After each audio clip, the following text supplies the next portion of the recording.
Hello friends, आज मेरा restaurant honour से एक सवाल है।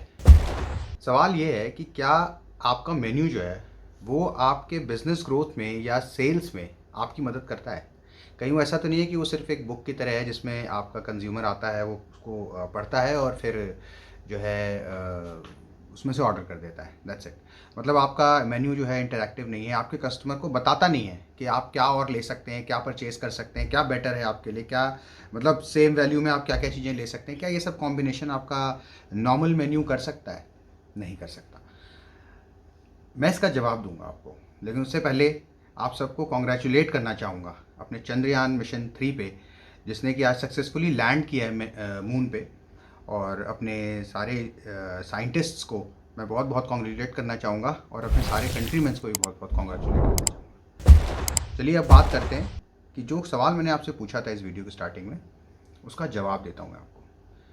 डिजिटल मेन्यू कर सकता है, नॉर्मल मेन्यू नहीं, डिजिटल मेन्यू कर सकता है। डिजिटल मेन्यू कैसे कर सकता है? अब इसके 4 पॉइंट्स हैं, बल्कि मैं आपसे 4 पॉइंट्स डिस्कस करूँगा इस पर। पहला पॉइंट, अपसेलिंग। अपसेलिंग क्या है? अपसेलिंग ऐसा प्रोसेस है सेल्स का जिसमें आप अपने कस्टमर को ऐसे मोटिवेट करते हैं कि वो बेटर प्रोडक्ट खरीदने की तरफ जाए, बेटर डिश ऑर्डर करने की तरफ जाए। जैसे सपोज करें कि आपका कस्टमर जो है वो एक आपसे थाली परचेज करता है, वेज थाली परचेज करता है, ठीक है।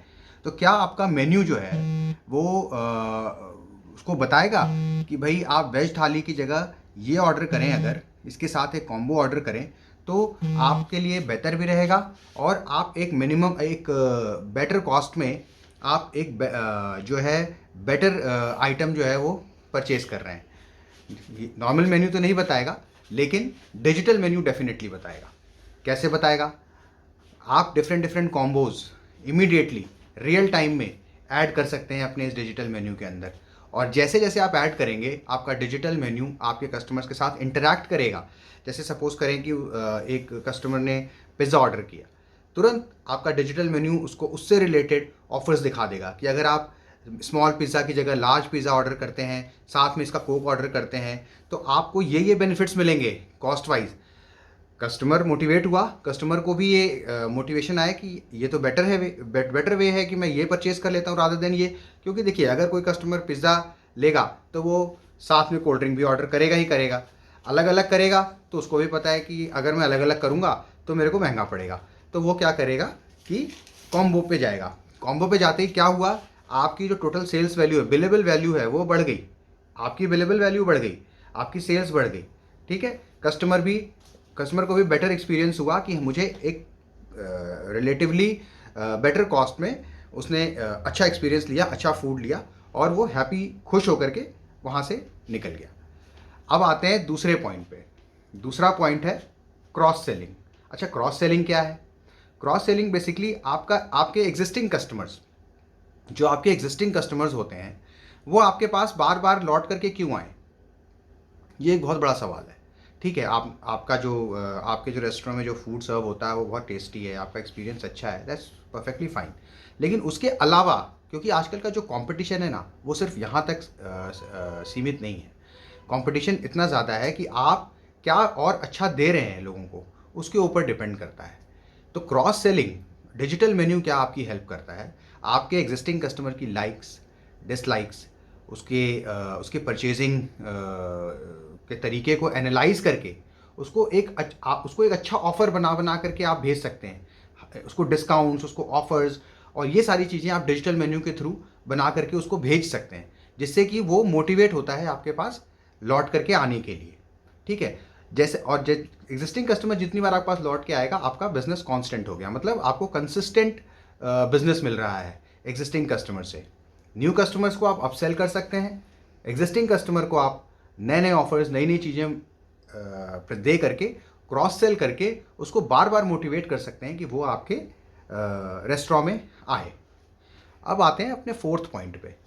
फोर्थ पॉइंट ये है कि भाई आपके पास बहुत ही लिमिटेड टाइम है जिसमें आपको अपने कस्टमर्स को सर्व करना है। आपके जो सर्वर्स हैं, क्या वो 10-10 मिनट, 15-15 मिनट एक एक कस्टमर के ऊपर इन्वेस्ट करके उनको आप क्या क्या डिस्काउंट्स दे रहे हैं, क्या क्या ऑफ़र दे रहे हैं, क्या बेटर दे रहे हैं, क्या समझा सकते हैं? नहीं समझा सकते।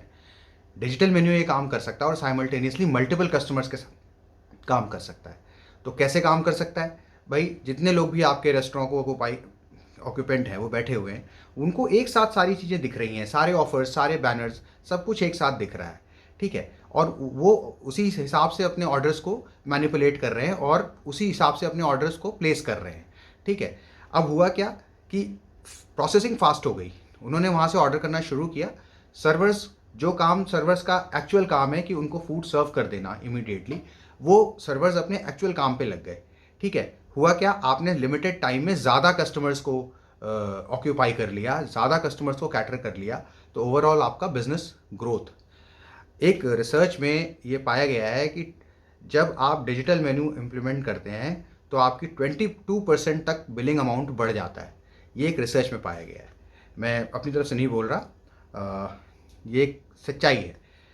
तो मेरे हिसाब से तो डिजिटल मेन्यू आपकी सेल्स को इस तरह से ग्रो कराता है। अच्छा, एक चीज़ और, एक पॉइंट और है जो बहुत ही ज़्यादा मतलब मुझे अपील करता है, आपको भी अपील करेगा। एक बार आप अगर सुने इसे तो, कि जैसे जो लोग जो रेस्टोरेंट्स के बाहर हैं, जो आपके रेस्टोरेंट में कभी आए नहीं, कभी उन्होंने कदम नहीं रखा अंदर, उनको आप कैसे अट्रैक्ट करेंगे? जैसे आपका रेस्टोरेंट है कहीं पर, बाहर से लोग गुजर रहे हैं, आ रहे हैं, जा रहे हैं, तो आप वहाँ पे, आपने कई बार देखा होगा रेस्टोरेंट्स के बाहर 20% ऑफ, 30% ऑफ एक ऑफ़र लगा करके वाइट बोर्ड पे लगा दिया जाता है, ठीक है? तो उतना करता है बट उतना अपील नहीं करता। सोचिए कि अगर हम एक ऐड बना दें कि स्कैन करो और ढेर सारे ऑफर्स पाओ, सपोज करो इस तरीके का हमने एक ऐड बना दिया और हमने उसको क्यूआर कोड के साथ बाहर लगा दिया। अब जब क्यूआर कोड को हमने बाहर लगा दिया, लोगों ने उसको स्कैन किया, स्कैन करते ही हुआ क्या, आपका सारा मेन्यू, सारे ऑफर्स, सारी चीज़ें उस कस्टमर के मोबाइल पे दिखनी शुरू हो गई। जैसे ही उसको आपका सारा आइटम और सब सारी चीज़ें दिखने लग गई, तो वो इंगेज होना शुरू हो जाएगा आपके मेन्यू के साथ। आपके मेन्यू में वो हर एक चीज़ को देखेगा, हर एक ऑर्डर्स को देखेगा, हर एक ऑफर्स को देखेगा, हर एक डिस्काउंट्स को देखेगा। ओवरऑल वो क्या करेगा कि वो उसको ज़्यादा अट्रैक्ट करेगा कि वो आपके रेस्टोरेंट में आए और ऑर्डर करे। ऑर्डर करने के चांसेस उसके बहुत ज़्यादा बढ़ जाते हैं। In it self digital menu क्या करता है कि डिजिटल मेन्यू के साथ आप इतना प्ले कर सकते हैं ना, इतना प्ले कर सकते हैं कि और इमीडिएटली आप अपने ऑफर्स बना सकते हैं, हटा सकते हैं, सीजन्स के हिसाब से अपने ऑफर्स बना सकते हैं, हटा सकते हैं। नया आइटम ऐड करना है, तुरंत आपने ऐड किया, तुरंत आपने हटा दिया। तो ये सारे प्रोसेस इतनी फास्ट आप कर सकते हैं डिजिटल मेन्यू के साथ कि जो कि एक नॉर्मल मेन्यू नहीं कर सकता। नॉर्मल मेन्यू की अपनी रेलिवेंस है, मैं उससे इनकार नहीं करता, लेकिन डिजिटल मेन्यू आज की बहुत ज़रूरत है। अगर आपको अपने बिज़नेस को रियली एक ग्रोथ देनी है ना, तो डिजिटल मेन्यू को ज़रूर इम्प्लीमेंट करें और एक बार ज़रूर फूडी लव का डिजिटल मेन्यू ट्राई करके देखें। मैं आपको गारंटी करता हूँ कि आप कहीं से भी निराश नहीं होंगे। आज के लिए यही ख़त्म करते हैं। नेक्स्ट टाइम आऊँगा तो आपको बताऊँगा डिजिटल इन्विटेशंस के बारे में और रेस्टोरेंट ऑटोमेशन के बारे में। फूडी लव आपके साथ आपकी किस तरह से मदद कर सकता है। तब तक के लिए गुड बाय, पीस आउट।